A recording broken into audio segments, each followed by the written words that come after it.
pues primero, muchas gracias por venir, sobre todo con el tiempo que está haciendo fuera. Yo me llamo Graci, soy profesora en un instituto de Torremolinos. También soy parte de Marea Verde. Como sabéis, Marea Verde es un movimiento social que reivindica y lucha contra todo lo que vaya en contra de la educación pública, como por ejemplo los recortes, vengan de donde vengan, ya sea del gobierno central o del gobierno autonómico, o esta nueva barbaridad de ley que nos quieren imponer.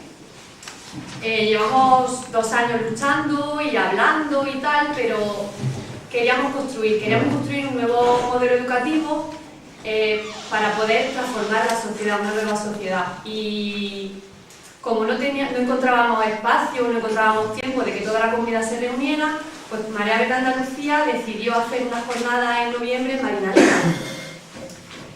Y estas jornadas se articularon en torno a 3 áreas.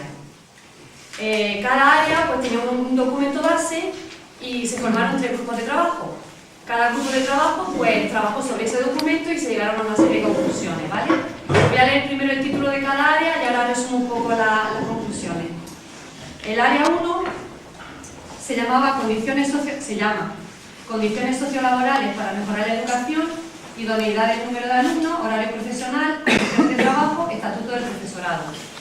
El área 2, que es el que vamos a seguir debatiendo hoy, métodos y finalidades de la educación, formar individuos creativos que sepan solucionar problemas y exigir construir una sociedad más justa y democrática. Y el área 3, cambio educativo y cambio social hacia una sociedad más justa en la que primen los valores democráticos participativos y los intereses colectivos.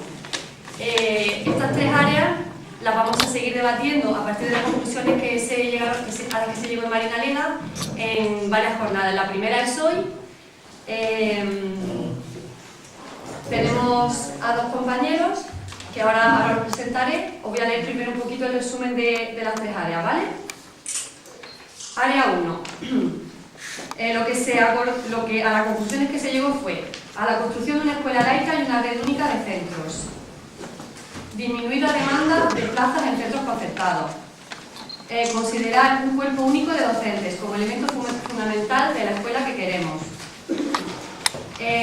No usar el término calidad como una escuela de calidad, ya que es un discurso economicista y neoliberal, y sustituir este término por una escuela mejor o más buena. Sobre la formación del profesorado se plantea la necesidad de ampliar y modificar contenido y se considera imprescindible que la formación corra a cargo de docentes en ejercicio y en centros escolares. Se propone también autogestión de centros. Se propone que en el contexto de ese nuevo modelo autogestionado no tenga cabida la inspección educativa y se considera importante incluir en el apartado correspondiente a las condiciones de trabajo y sociales el caso específico de la universidad. Esto con respecto al área 1, ¿vale? Sería un resumen que habría que seguir trabajando. El área 2, método y finalidades de la educación pública. Valoramos la educación como un proceso en sí mismo, sin necesidad de buscar una finalidad que la justifique, pues no es un proceso de producción, sino de formación global. Por ello, debemos centrarnos en el proceso educativo y proponemos profundizar en modelos pedagógicos como el de Montessori, de la pedagogía popular de Freire, de las escuelas en libertad, de Pairella, de las escuelas democráticas basadas en asamblea, de Reggio Emilia, de la institución libre de enseñanza, para seguir perfilando la siguiente línea de actuación, que fueron las conclusiones a las que llegamos, que es más o menos el modelo de escuela que queremos adoptar. Centrar el proceso de aprendizaje en los intereses y en el entorno del alumnado, usar nuevas tecnologías como un medio para aprender cooperativamente, que el aula sea el reflejo de la sociedad inclusiva, heterogénea, cohesionadora y cooperativa que queremos, cambiando espacios y relaciones entre profesores y alumnado, alumnos entre sí y con la comunidad. Replantearse el sistema de evaluación cuantitativo, entendiendo que el aprendizaje integral de la persona no se puede cuantificar y evitando así la competitividad entre alumnos con las notas. Plantear un currículo integral y equilibrado sin jerarquías de conocimientos. Plantear una autogestión de la comunidad educativa en los centros y la necesidad de tener espacios y tiempo dentro del horario laboral para que el profesorado pueda coordinarse con la comunidad y formarse de manera continua. Ese es el área que vamos a seguir trabajando hoy.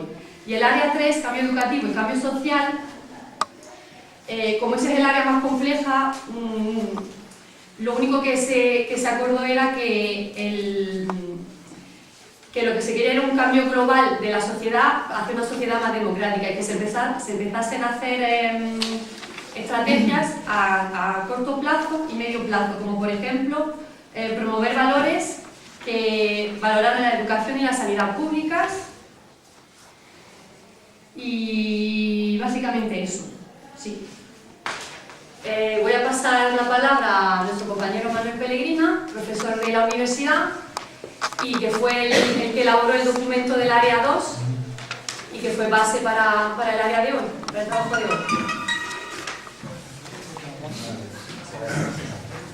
Yo tenía que presentar a Pepe Domínguez. Lo importante no es que soy de la universidad, sino que estoy frente a una universidad que no está aquí. O sea, no entiendo por qué la universidad en este momento de crisis lleva ya varios años donde no se mueve nada. Ni profesores, ni alumnos, ni nada. No lo entiendo.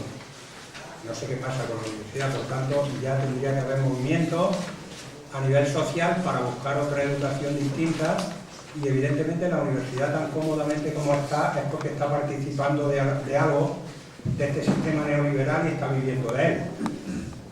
No está viviendo de la sociedad. Lo que queremos es crear una educación que no nos la cambie cada partido político que llegue al gobierno, sino hacer un sistema educativo entre todos los ciudadanos para siempre, que he hecho pues democráticamente, con participación de la comunidad educativa, respetando todo lo que la educación ha investigado a lo largo del tiempo, la escuela nueva, todo esto que ha dicho gracias que es toda lo que es Montessori, lo que es hay una tradición cultural muy grande, histórica, y a través de ahí pues montar una educación de todo, para todos, como se dice, tal y como se especifica en la marea verde, y que sea científica, que tampoco sea dogmática, ni esté basada en unos principios que se explican en la universidad o que explican los gobiernos, sino que la educación sabemos todos lo que es, y tenemos que participar todos. Con esta filosofía se hace una adecuación democrática y hacer educación práctica todos los días en la escuela, en la familia, en la sociedad, en los barrios, en la calle. Si ahora no estamos fuera de la calle en este momento es porque estamos aquí. Pero evidentemente la escuela esto se tiene que hacer de reflejo de que lo que está pasando ahora en Gamonal, o de los viernes abortistas, que estamos aquí, que no estamos fuera, pero que la educación es un intercambio, sociedad y problemas sociales con la formación de las personas que queremos. Una educación ético-crítica, no una educación elitista, que por el hecho de ser elitista queda incapacitada para ser ético-crítica. Una persona que está en la élite, que sabe solo de no sé qué, pues es cego para el pensamiento único y para no tener una moral por la cual tener una sensibilidad por la gente. Porque los catedráticos y profesores de universidad no tienen una sensibilidad por la gente, no se les ocurre como grupo apoyar algún día a una marea de blanca o lo que sea. La Universidad Autónoma de Madrid, los profesores, apoyamos a la marea blanca de Madrid, vamos, porque hemos dejado las clases y no hemos ido porque eso es más importante ahora. Pues es la filosofía, así de sencilla. Entonces, por eso Domínguez pues viene a comentar un poco pues la experiencia que él lleva de ya 50 años o más dedicado a la educación, y ha escrito un libro que ha venido varias veces y no he tenido tiempo de presentarlo. Ahí he puesto 10 ejemplares por si alguien quiere comprar alguno. Está en Proteo y Prometeo. Empieza por la educación infantil y quiere seguir por la educación primaria y secundaria, porque si queremos cambiar la sociedad hay que empezar, todos decimos, por la infantil, que es la más importante. El niño, cuando es pequeño, desde el punto de vista psicológico, tiene la mentalidad abierta a la creatividad y al mundo. En la medida en que lo vamos metiendo en un sistema que es neoliberal, se va cerrando, hasta que lo hacemos un experto, y entonces ya se cierra todo, nada más que sabe mucho de no sé qué cosa. ¿Vale? Entonces, hay que empezar por la educación infantil, sin dejar todo lo demás. Y entonces he escrito un libro interesante, muy duro de leer, muy difícil, porque hay muchas leyes, mucha filosofía, pero están las cosas dichas como se han dicho en la sociedad occidental sobre educación. Está todo, y lo que no está dicho está apuntado para el que quiera leer bibliografía. Entonces este libro, pues claro, tiene unos cuantos capítulos. Yo aprovecho la presentación de él porque no vamos a presentar el libro, pero ya que lo presento a él, presento su libro y así. Capítulo 1 es la unificación de los sistemas educativos. El segundo, un análisis de las respuestas del profesorado infantil. Aquí se coge una encuesta de varias decenas de profesores infantiles de toda España que responden a los problemas de la escuela. Después, en el capítulo 3, compara estas conclusiones con la teoría, como se hace en cualquier trabajo. Después propone la educación infantil como etapa educativa unitaria y como etapa inicial y fundamentante de la educación básica, holística y universal. Capítulo en la segunda parte. El siguiente capítulo es la génesis e historia de la educación básica y de la educación infantil como educación escolar. Luego viene la difusión de las ideas de Pestalozzi, el derecho a la educación, los derechos del niño, la convención de los derechos del niño.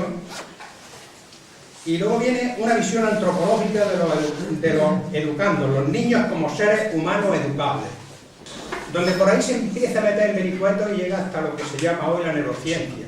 Es decir, vivimos en red, vivimos con el móvil, con no sé qué. Es decir, somos un sistema neurológico muy complicado a nivel social, a nivel... Por eso estamos fuera de aquí, en la calle y dentro, y estudiando. Y esa interacción es la que crea un modelo de ser humano actual. No estamos en el conductismo, donde era el modelo ser humano el estímulo y la respuesta. Se hacían preguntas y tú respondías, y si no respondías, pues te ponías mal. Ese es el sistema PISA. El sistema PISA no ha superado el conductismo. Vamos, claro, no ha superado el conductismo para lo que ellos quieren, para manipular a esa persona para la producción.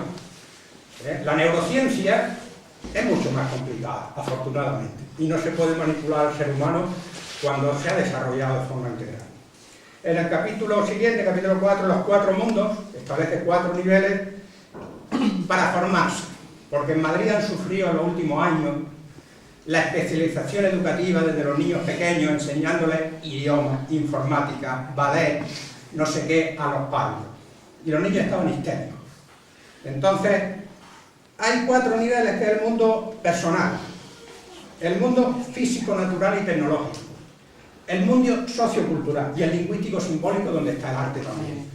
Y son 4 asignaturas, 4 núcleos que hay que trabajar de la manera que sea, con el niño, para desarrollarlo, ¿vale? Y la tercera parte es un proyecto de formación inicial de educadores, un cuerpo de educadores. ¿Cómo nos formamos nosotros para hacer esto? Porque evidentemente no estamos formados para hacer esto. Estamos formados para evaluar de la manera que evaluamos y por mucho que queramos a veces transformarnos dentro de la escuela, es que aunque queramos no tenemos hábitos, no tenemos costumbres, no nos hemos formado y tenemos que ahí hacer y también él hablará de todo eso. Claro, una vez esto, no podía faltar la nota sentimental. Cuando yo tenía 20 años, por ahí 22, hacía magisterio en Granada, y a nivel clandestino, porque estaba prohibido Freire en aquella época, publicamos el libro que conoceréis, La pedagogía del oprimido. Esto se tiró a Ciclostil y lo vendíamos, este era un ejemplar original. Allí estaba Domínguez y allí estaba de profesor y yo estaba de alumno, claro. Esto era en 1973. El libro de la pedagogía del oprimido se publicó en Bogotá en 1970. Algún amigo nos los trajo y nosotros teníamos una máquina en un sitio bien resguardado y el libro íbamos pasando a Ciclostil cada día un rato uno, o el sábado, luego te vienes tú, luego me voy yo. Cuando estaban todos los que se ponían, las sábanas estas que se ponían, se iban pasando a multicopistas por la noche o cuando se podía, y luego se ponían todos los papeles y se iban recogiendo y haciendo el libro y encuadernando. Bueno, yo, para la gente que está aquí y como regalo a Pepe Domínguez, le he hecho una fotocopia de ese libro y le he dejado, porque él dice que no sabe si lo tiene ya. Este libro yo lo salvé siempre que quemé papeles de mi casa, porque siempre que detenían a gente o lo que sea, pues yo quemaba cosas, claro. Pero este siempre lo dejaba. Este me lo he jugado casi con él un poco, ¿no? Porque si lo pillan, pues decir, ¿tú qué haces con esto, no? Y este libro lo he encuadernado y he dejado una hoja al principio en blanco para que firméis todos los que queráis y al final le pongamos a Pepe la fecha de hoy, reunión de Marea Verde de Málaga en La Invisible, y alguien que sea poeta o algo que invente una frase, 40 años, porque esto está del 73, 40 años de trabajo por la escuela pública o eso de trabajo, yo qué sé, algún poeta que le ponga y luego se lo damos como recuerdo, porque me parece que este ya en su casa no lo tiene, porque él tiene también la virtud de que cuando va a su casa te lleva libros y a alguna gente le gustan mucho y no los devuelve. Hay libros muy buenos que ha tenido él siempre, que los ha comprado 4 y 5 veces y no los tiene. Esa es otra de sus virtudes. Y nada, yo podía seguir diciendo muchas cosas de él, pero he hecho esta pequeña introducción. Yo paso este libro para que lo firméis cada uno, desde la primera hoja que hay blanca, mientras él habla, y luego le ponemos la coletilla final y se lo damos de regalo, por venir aquí a estar con nosotros. Pues ya tiene la palabra. Aquí mismo 20 minutos, 30, 35 ya son mucho porque la gente quiere hablar y te quiere preguntar cosas y tú tienes que también, cuando haya preguntas, pues responderle a quien te pregunte. O sea que tampoco se habla mucho, luego no hablamos los demás. O sea que, claro, son 20 minutos como mínimo tienes, pero si tienes 30 por ahí no te decimos nada. O 30. Tú me tomas. Gracias. Buenas tardes, encantado de estar con vosotros. Pues es una tarea repetida. Yo empecé a dar clase en 1960 y con el plan de Ruy Jiménez del año 53. Entonces, pues tuve una experiencia, yo enseñaba latín y griego, y son dos asignaturas muy queridas de cierto sector del profesorado. Bien, luego he hecho otras muchas cosas que no voy a contar, y estoy encantado de estar con vosotros. Empecé ya a dar cursos a profesores en los años 60. Recuerdo, no voy a contar más que uno, el año 62, en la isla del Arroz de Sevilla. Sabéis que se divide el río Guadalquivir y deja en medio la isla que vinieron los valencianos allí a sembrar arroz, y era pues un polo de desarrollo.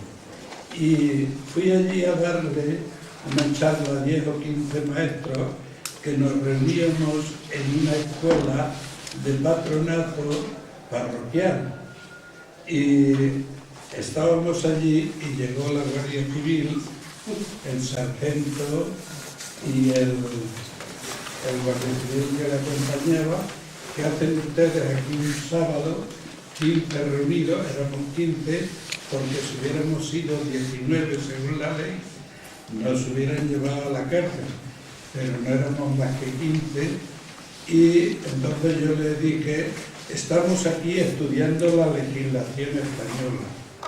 Tome usted un ejemplar, tome usted otro ejemplar. ¿Sabéis lo que tenían esos ejemplares? Estaban copiados de la enciclopedia jurídica de Aranzadi y eran los decretos y las resoluciones de depuración del magisterio. Pero claro, era legislación española y estábamos estudiándola allí, el año 62. ¿Sí? Entonces yo pensé que allí se había acabado mi carrera docente, no me empezó a preguntar por ese incidente. Bien, lo digo por esto que dice Manolo. De aquella época yo di montones de cursillos. Cuando ellos llegaron en los 70, yo había dado cursillos sobre todo a maestros en toda España, y bueno, ellos aquí tenían de todas las provincias de Andalucía un movimiento de maestros. Bien, he venido y tenéis ahí una ponencia con un lenguaje muy abstruso, muy duro, muy técnico, y no es por casualidad, lo he hecho adrede. Porque claro, las cosas se pueden decir en Román Paladino, así al alcance de todo, pero luego vienen los listos del poder, se aprovechan de nuestras ideas, de nuestros planteamientos, las retuercen y las llevan a otra parte. Entonces yo esta tarde voy a explicar solo dos cosas: el título de la ponencia y comentar un poco la bibliografía, no toda, que tenéis después, porque creo que hay que ir muy poco a poco para esto de entrar en materia. Pienso que hay que estar en todas las manifestaciones, yo ya no puedo, pero ya me tocó muchas veces ir a ella, no puedo moverme y si me cogen me bajan a palo. Pero entonces hay que ir y hay que seguir protestando. Y eso no es una cosa, son los violentos, y otra cosa es que hay que expresarse y hay que criticar. Y no pueden decir nadie en ningún país que sea verdaderamente democrático de que por el hecho de que ha conseguido una mayoría absoluta parlamentaria, con 10 millones de votos, por ejemplo, o con 11 millones, ya tiene derecho a legislar para los 46 millones que somos e imponerle eso. Es decir, está legitimado para gobernar, pero se le ha elegido para que gobierne para los 46 millones, no para los 10, porque entonces nos salimos de este atasco.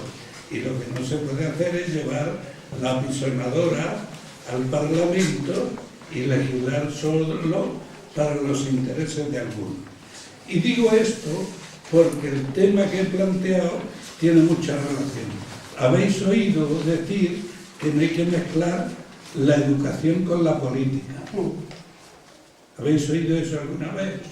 Yo en esos años 60 le explicaba a los religiosos y religiosas, que eran los que tenían los colegios, que la actividad educativa era la parte más importante de la actividad educadora, de la actividad política, perdón. La política es todo aquello que tiene repercusión en la convivencia social, en la sociedad. Si hay algo que tenga repercusión en la convivencia, para bien o para mal, es la educación. Por eso la educación, desde Aristóteles, por ejemplo, hasta Paulo Freire, la educación es la actividad política más noble y más importante. No es que haya política sobre la educación, sino que lo que hay es que la educación y la política son imprescindibles y se influyen una a la otra. No es posible ninguna política sin educación y no es posible ninguna educación sin política educativa. Por tanto, lo primero que quiero deshacer es ese argumento y dice, no hay que politizar. Mire usted, si no tengo que politizar, es que la educación, Freire tiene una obra distinta de esa, muy posterior, la naturaleza política de la educación, pero Freire no lo inventó. Aristóteles, que vivió en el siglo IV antes de nuestra era, ya lo decía, que la educación era básico en la política, en la actividad política. Bien, por eso el título pone ahí dos paradigmas antagónicos de educación básica. Cuando yo uso la palabra paradigma, parece a muchos les sonará, es una cosa muy sencilla, son dos modelos. Paradigma es una palabra que viene del griego y significa modelo, un tipo, no es una cosa concreta a copiar, es un modelo que de alguna manera puede tener muchas realizaciones concretas. Es un modelo, digamos, general, abstracto, no un modelo singular e irrepetible, sino es algo que tiene una flexibilidad y puede ser imitado, para que los que habéis estudiado, y supongo que todos, las conjugaciones del castellano, cada conjugación es un paradigma, pero ese paradigma sirve para todos los verbos de una determinada clase. Y luego están los verbos irregulares. Es decir, que un paradigma no es un corsé que hay que aceptar. Y digo, hay dos paradigmas. Dentro de cada uno de esos paradigmas hay una flexibilidad de modos de realización, donde entran pues las necesidades de los alumnos, las posibilidades que tienen, los intereses, los deseos de los padres, de la sociedad. Es decir, que dentro de un paradigma puede haber una variedad muy grande de realizaciones de ese paradigma. Y digo que hay dos, y a continuación digo que son antagónicos, que quiere decir que son incompatibles entre sí. O estoy con uno o estoy con el otro, pero no puedo estar con los dos. Son antagónicos, se oponen mutuamente. Y entonces cuando miramos, y además hay un problema que es el siguiente: esos dos paradigmas coexisten en todos los sistemas educativos de nuestro entorno cultural, condicionados por la Ilustración europea. Existen en todos, en cada sistema educativo según las tradiciones del país, pero no está fuera de ningún sistema educativo. Pero al coexistir ahí, todos los que hemos pasado por ahí participamos de ellos. Y eso significa que tenemos una contradicción en nuestro interior. Todos los profesores y los padres que tienen estudios y han pasado por ahí tienen interiorizado de modo inconsciente estos dos modelos. Y unas veces se inclinan por uno y otras veces por otros. Y gran parte de los debates, de las discusiones que tenemos son esas. No es solo que el PP y el PSOE quieran pisarse el terreno y sustituir uno la educación del otro. Eso lo pueden hacer porque el profesorado en su conjunto, salvo algunos que han analizado a fondo eso, digamos que han hecho un psicoanálisis de su propia situación y distinguen eso, el resto vive en esa mezcolanza, en ese sincretismo de dos paradigmas. Y por eso muchas veces los claustros de profesores se tiran horas discutiendo de las cosas más pequeñas sin llegar a ningún sitio. Supongo que los que seáis profesores tenéis experiencia de eso. Y el problema es que esos dos paradigmas forman parte de la mentalidad de cada uno de nosotros, forman parte del colectivo, forman parte de los padres que tienen estudios, y entonces cuando dialogamos de esto, pues resulta que tenemos más bien un diálogo de sordos. Son un conjunto de monólogos que no tienen salida. Y yo pensaba, puesto que os habéis planteado, y me alegro, el tener ideas claras, no solo ir a las manifestaciones, no solo protestar, sino presentar una alternativa, que es lo que dicen los que gobiernan. Si es que los que gobiernan y los que no gobiernan, los partidos, los sindicatos, es que no tenéis alternativa, pero se creen que es que ellos tienen la única verdadera, y no es así. Tenemos que dialogar entre todos y ver qué es lo que ocurre, porque este problema lo tienen todos los partidos, lo tienen todos los sindicatos, lo tienen todos los grupos humanos. Y digo que se salvan ciertas minorías porque han tenido unas circunstancias especiales y han trabajado mucho para hacer estas distinciones. Los demás viven metidos en ese caos que es la educación. porque la educación más que otra cosa es un caos, y algunos se han acostumbrado a vivir caóticamente, y les da lo mismo, y las cosas que plantean lo mismo vale, como dice el refranero español, para un roto que para un descosido, y no es verdad, no sirve todo esto. Bien, entonces, dos modelos incompatibles, queda eso claro. Ya, saber eso, y luego tendréis que seguir investigando hasta poder localizar esos dos modelos en vuestros claustros si sois profesores, con los padres de vuestros colegios, en vuestras asociaciones de... Dos modelos incompatibles, queda eso claro. Ya, saber eso, y luego tendréis que seguir investigando hasta poder localizar esos dos modelos en vuestros claustros si sois profesores, con los padres de vuestros colegios, en vuestras asociaciones de padres y en vosotros mismos.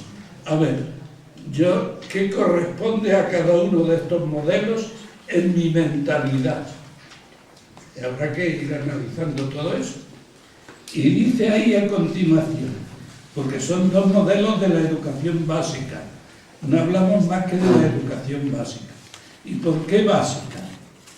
Educación básica es aquella que proporciona las bases de todo posible aprendizaje posterior.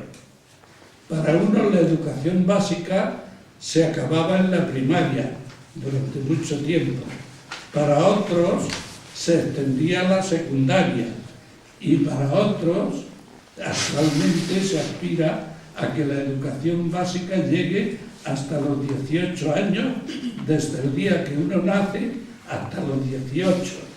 Aunque muchos dicen que un niño al nacer no puede ser educado y aprender, pues porque tienen una idea falsa de lo que es aprender, que es echarle discursos al otro para que el otro llene su cabeza con mis discursos. Y claro, si yo tengo esa idea, ese modelo de educación, lógicamente los niños, hasta que no dominan el lenguaje, no les puedo echar discurso. Eso es la parte de razón que tiene. Pero habrá que ver eso, porque todo, hasta las necesidades fisiológicas de los niños, son temas educativos. Depende cómo los adultos que acogen al niño atienden las necesidades fisiológicas de los niños, el comer, el mear, el cagar, depende eso mucho, el modo de hacerlo para la educación emocional y la buena relación interpersonal de los niños. Eso no es ajeno a la educación. Digamos que incluso es secundario la higiene, es secundaria la salud y es secundaria, lo que sea el ejercicio respecto a lo que es educativo. Secundario, la nutrición, por ejemplo, muy importante, pero secundario respecto a la educación. Y esto hay que tenerlo en cuenta. Bien, entonces ya tenemos dos modelos incompatibles sobre la educación básica, infantil, primaria, secundaria y bachillerato. El bachillerato en España, os diré que desde que empezó con el plan del Duque de Rivas en 1836, después de varios proyectos anteriores fallidos, hasta la actualidad nunca ha tenido una identidad como educación. Y digo esto porque ha habido 40 propuestas de reforma del bachillerato que han sido puestas en práctica y no funciona ninguna. Y ha habido otras 10 que han estado preparadas y no han entrado en funcionamiento.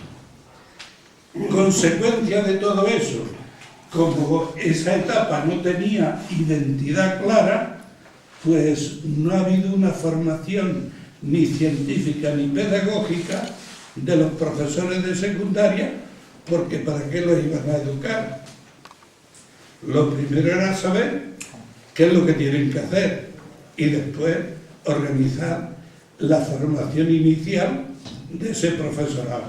Como la etapa no ha logrado en España en 2 siglos identidad propia, pues así andamos.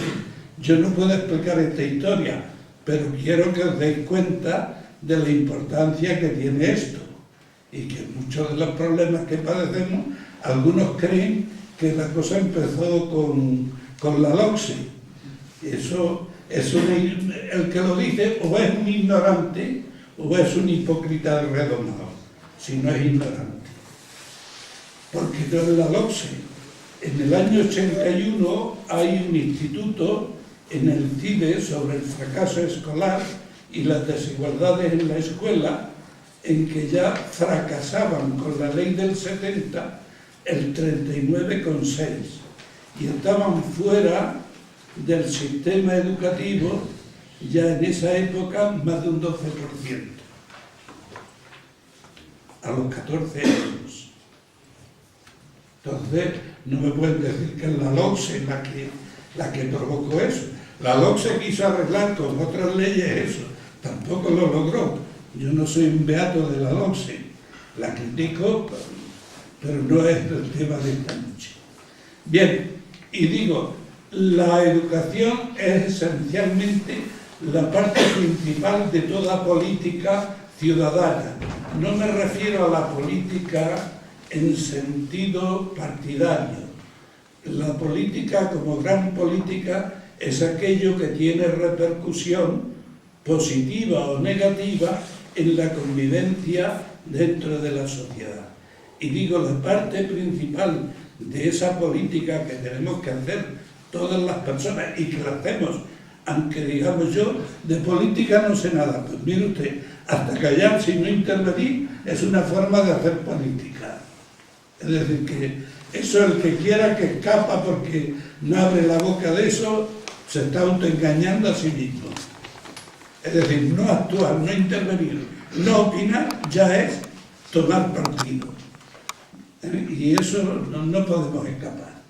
Bueno, teniendo eso en cuenta, estos dos modelos incompatibles, que digo, consisten en lo siguiente. Hay en la historia de Occidente y en nuestra historia particular, hay 3 palabrejas duras. Politeia es la actividad política, paideia es la actividad educativa y plutocracia es el gobierno de los ricos. Y entonces hay todo un modelo de política que condiciona la educación al servicio de los ricos. ¿Queréis algún ejemplo cercano? Pensar, por ejemplo, quién ha creado la crisis que padecemos y quién salen beneficiados o han estado beneficiándose de la crisis con sueldos multimillonarios. ¿Son los pobres o los ricos? Bueno, y la política europea, mundial, porque no es una cuestión de España, no conviene echarle la culpa, porque aquí algunos creen que Zapatero era, por una parte lo despreciaban como un inútil, un tonto, un ingenuo, se reían de su talante, el ZP, y por otra parte lo hacían casi como un genio maligno que había organizado la crisis mundial. Eso no tiene ni pie ni cabeza, o es tonto o no lo es, y si lo es no puede organizar eso, pero estos se han empeñado en que sí. Zapatero era la causa de todo esto. Yo no defiendo ni a Zapatero ni a los acusadores, lo que digo es que ese análisis o es de ingenuos, ignorantes, o es de hipócritas interesados. Y no tienen escapatoria. Yo a los ignorantes les perdono, a los hipócritas interesados más bien no. Es decir, que estas cosas hay que tenerlas claras. Entonces, esa politeia, esa política, condiciona la educación para acumular riqueza.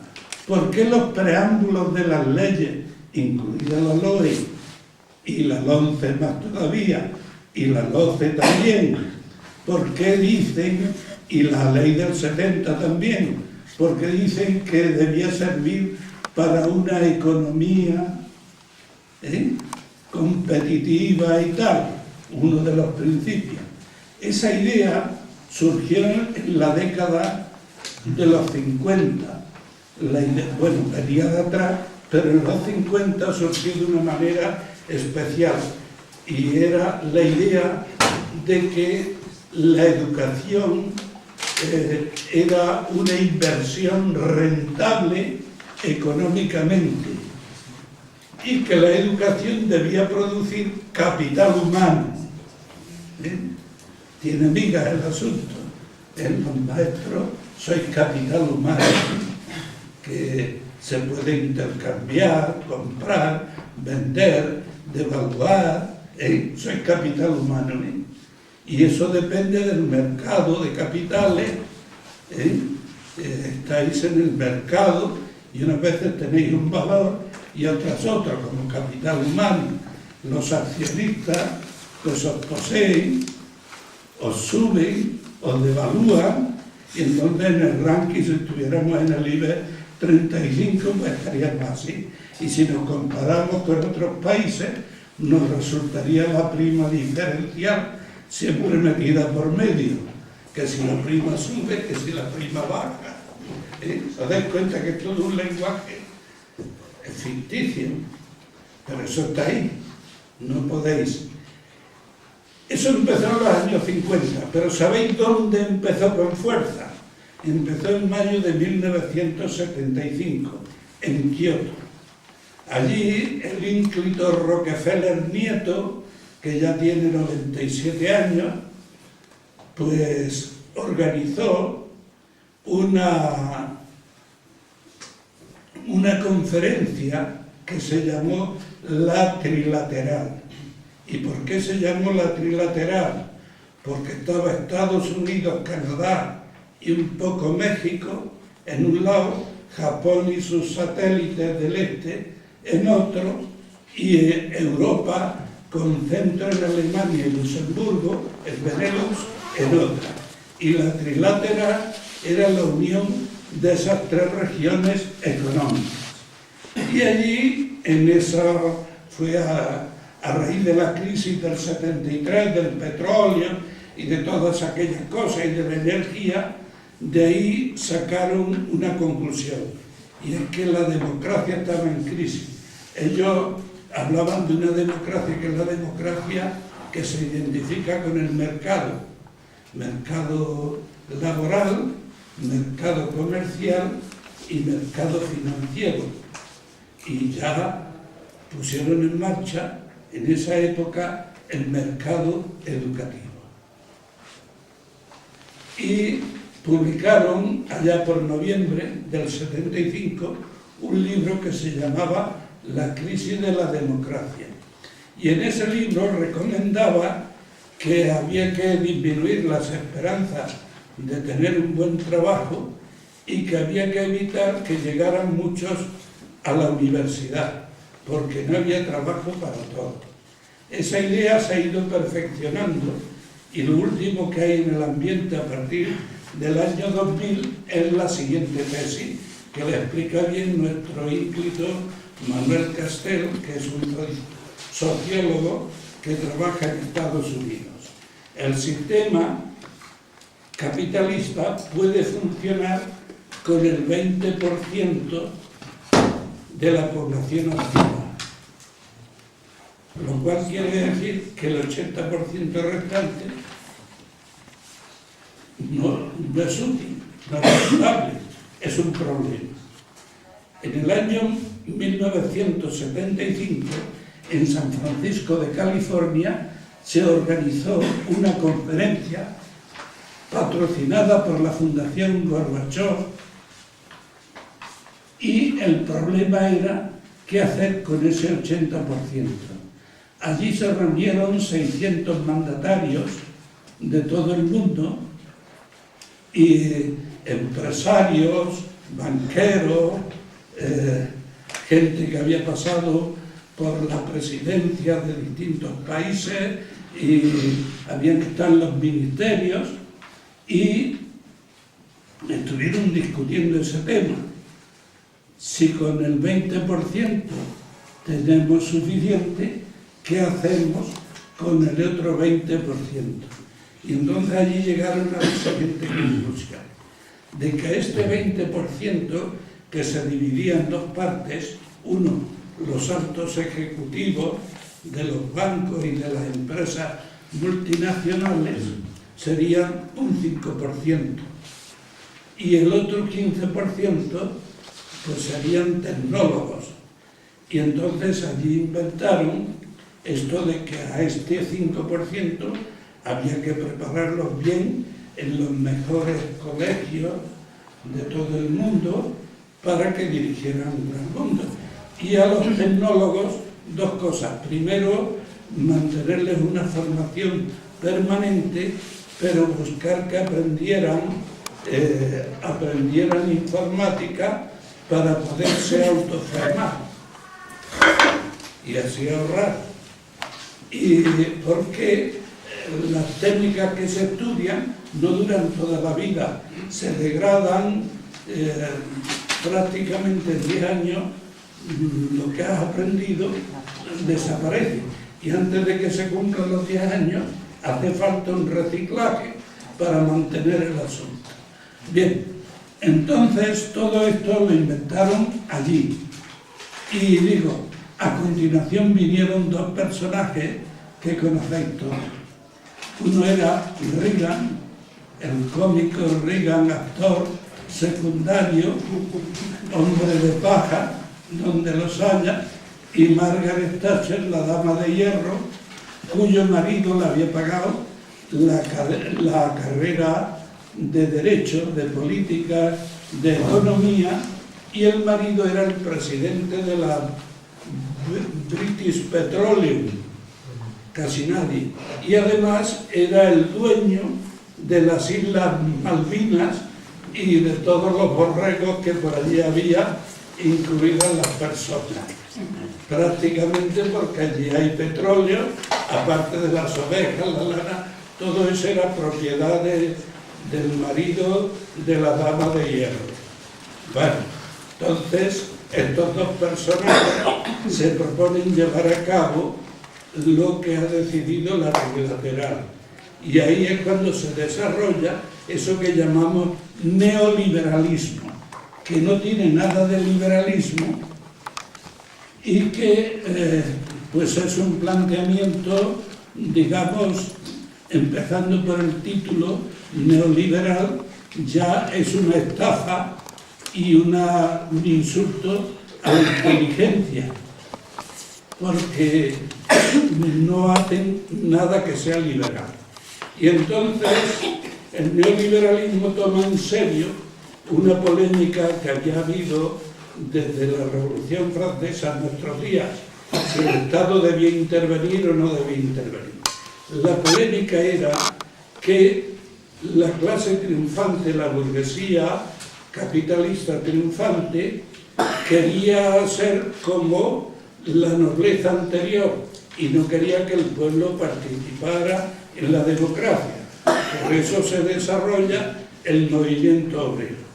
Y por eso llega un momento cuando surge Rusia y la Unión Soviética, después de la Segunda Guerra Mundial, en la época de la Guerra Fría, llegan a una cierta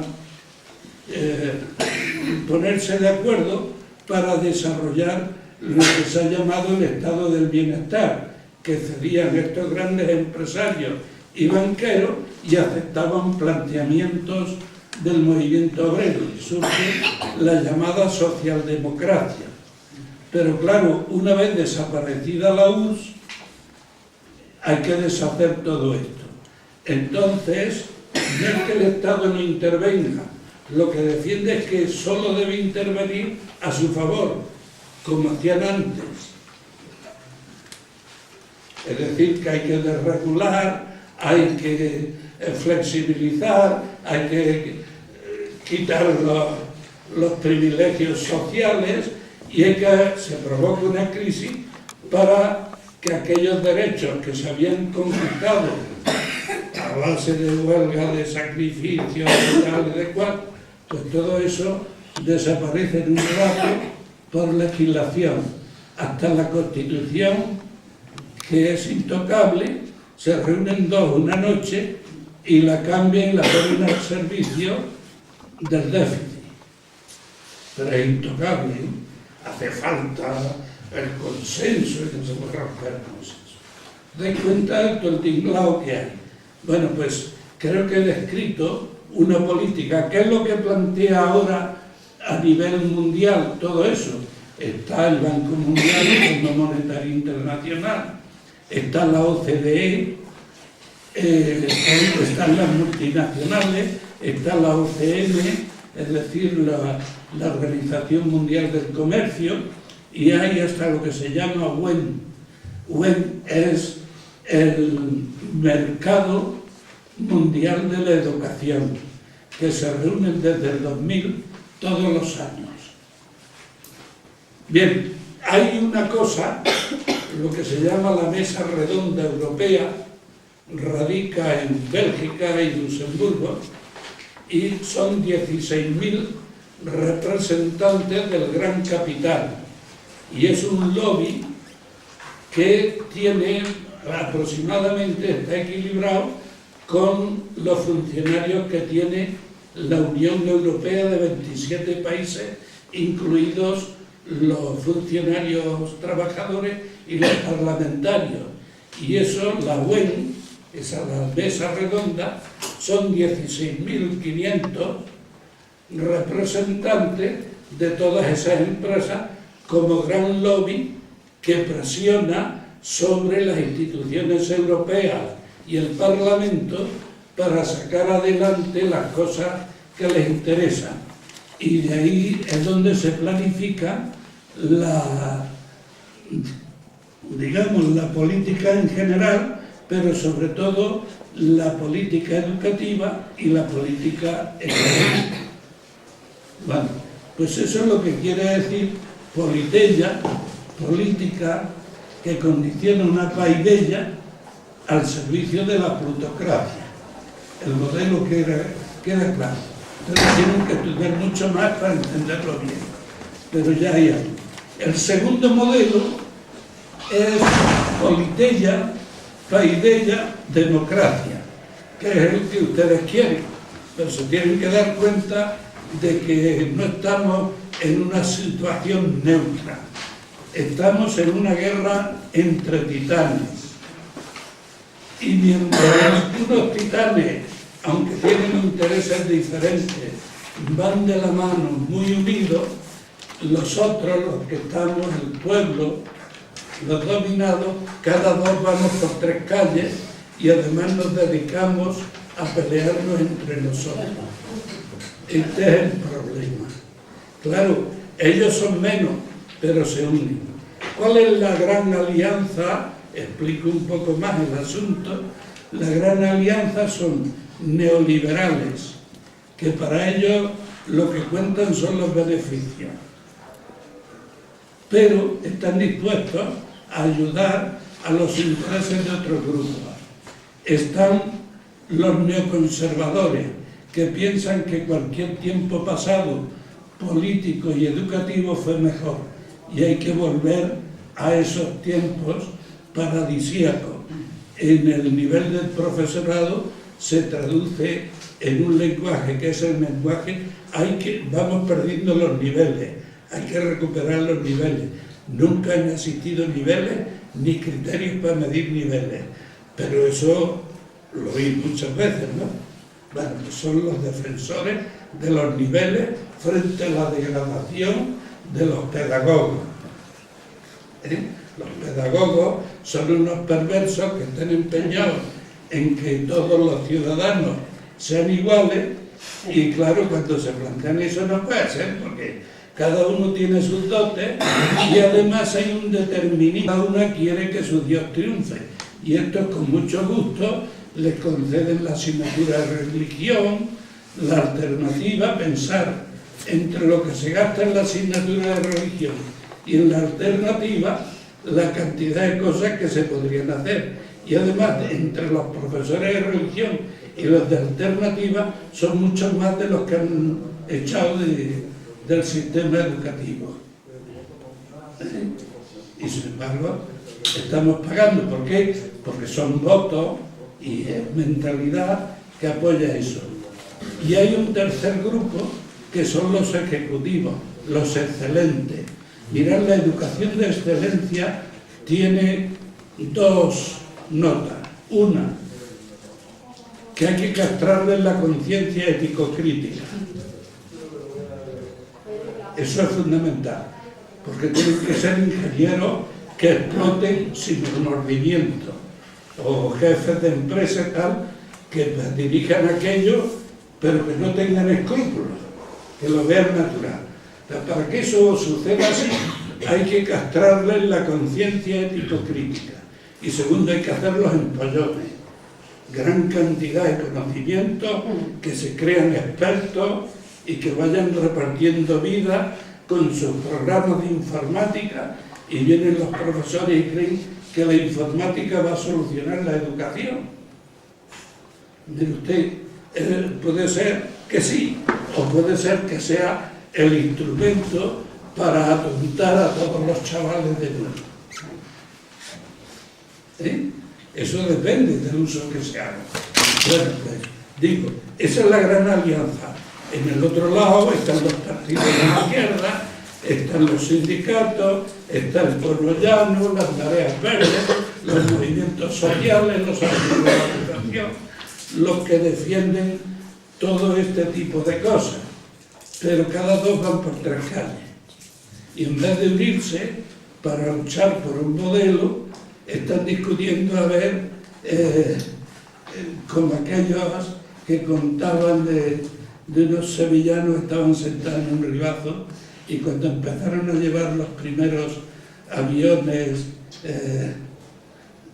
a Sevilla, de esos fuertes para experimentos militares y cosas de esas, y a reparar los de Morón y las bases, cuentan de ellos que estaban tres allí, y le decía un sevillano al otro, que yo, mira, eso es un roplano. Y decía el otro, ¿qué va a ser eso un roplano? Eso es un bión. Y decía el tercero, que no es un bión, que es un parato. Bueno, pues esa es la conversación de los profesores. Que si son roplanos, biones o paratos.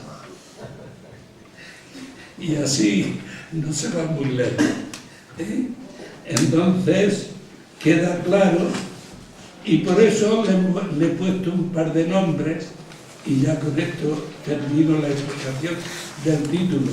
A uno le llamo instruccionismo, y le pongo todos los adjetivos: ético-conformista, conservador, reproductor de lo que hay, propedéutico, y otra palabra, preparatorio para los especialismos profesionales y laborales, y servidor de las plutocracias nacionales, Berlín, el Banco BBV, las cajas ahora, que hemos rescatado entre todos, servidores de las plutocracias nacionales que funcionan como satrapías de la plutocracia mundial. Los profesores de historia sabréis bien que una satrapía era un territorio dominado por los persas, que lo hacían tributario de Persia, y prácticamente los habitantes eran vasallos que estaban bajo el dominio persa. Bueno, pues actualmente se ha perdido autonomía en los países, eso de la soberanía, se ha perdido soberanía, y son satrapías, plutocracias, que dependen de la plutocracia mundial. Las bolsas, que es el casino de los superricos, los paraísos fiscales, el Banco Mundial, el Fondo Monetario Internacional, la OCDE, que estamos buscando con los informes PISA. A mí PISA me recuerda siempre un verbo francés que es pisser, que significa mear. Y entonces con la OCDE nos está meando constantemente con PISA. Y además reaccionamos como cuentan de la política del Vaticano. Si te mean, di que parece que está lloviendo. De modo que de la marinera. Bueno, los otros, la educación concebida como holismo educativo. Hay todo un movimiento actual que está tratando de aglutinar todos aquellos planteamientos pedagógicos que se plantean una educación integral, es decir, que quieren desarrollar todas las dimensiones de la persona humana y todos los potenciales biopsicológicos de conocimiento y de acción. Por eso le llaman, holismo viene del griego holos, que significa todo. Es una educación integral que afecta a toda la personalidad. En nuestra Constitución eso se expresa con el pleno desarrollo de la personalidad humana en el respeto a los principios democráticos de convivencia y a los derechos y libertades fundamentales. Eso es una educación holística, que lo abarca todas las dimensiones y todas las posibilidades de cada educando. Y también tiene sus apellidos. Es ética, es crítica de lo que hay, es personalista, es democrática, es democratizadora y pretende transformar las plutocracias nacionales en democracias económicas y democracias políticas. Eso que en la Marea Verde dicen que debe ser una democracia real. Y preguntaba nuestra lideresa madrileña, ¿democracia real? ¿Y eso qué es? Porque para ellos la democracia real es el mercado. ¿Verdad? Bien, hasta aquí creo que he explicado el título. Y ahora rápidamente...